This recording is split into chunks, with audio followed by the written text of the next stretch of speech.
Hey Husker fans, Evan Bland here with Tom Shatel with the Omaha World-Herald. This is Tom Shatel's Press Box.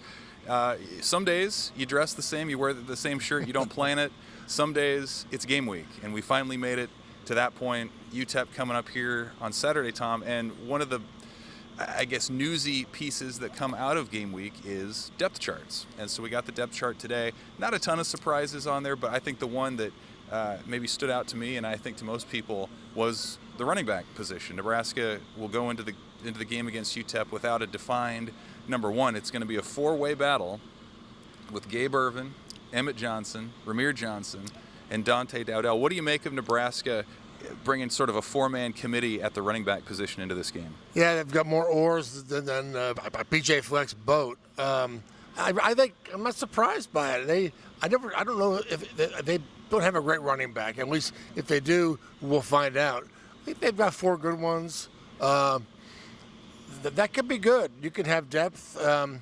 My question is, who's going to score touchdowns when you get into the red zone? You're going to run the ball eventually. Who's going to be the big back who gets those yards?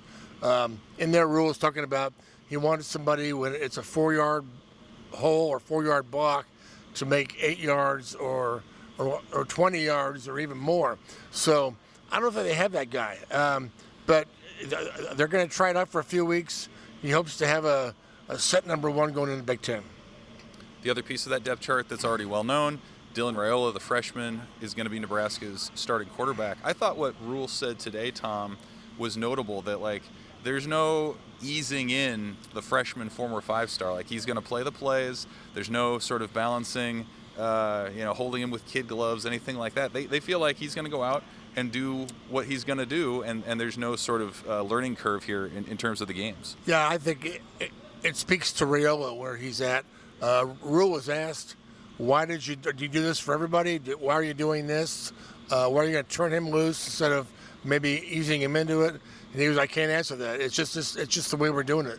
And to me, it speaks to where Raiola is. There's already a trust, and yet they want him to be able to.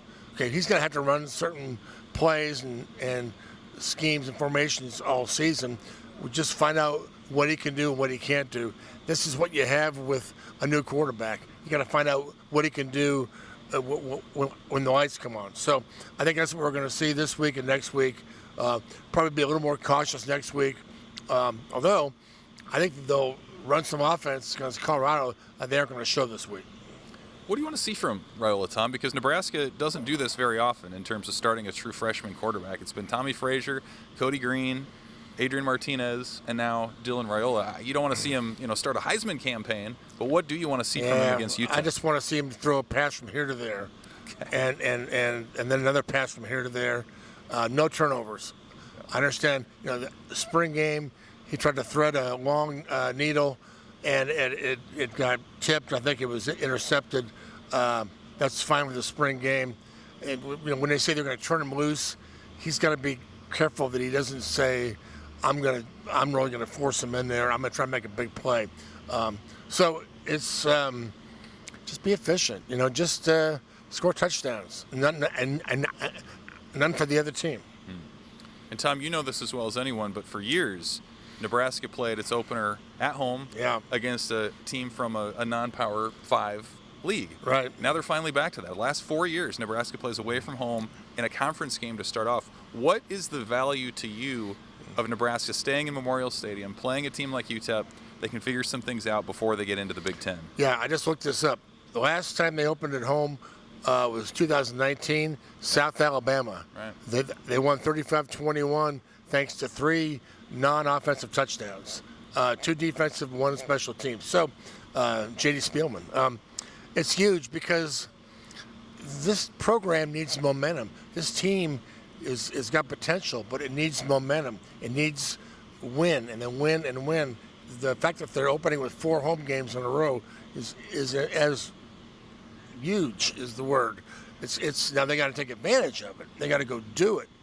But if this team can start with 3 wins or 4, then that is the kind of snowball you want to get on. into the season, into the so-called harder games. Although I think Colorado's going to be hard enough, but it's just the fact that they had to start on the road in the Big Ten with a Big Ten game in September or August is ridiculous. They had to do that every year. So later this week in a column, I'm going to rank my favorite Nebraska openers. So I think this is one of the bigger ones. This is one it can really start something. This program needs a spark, and this could be the spark.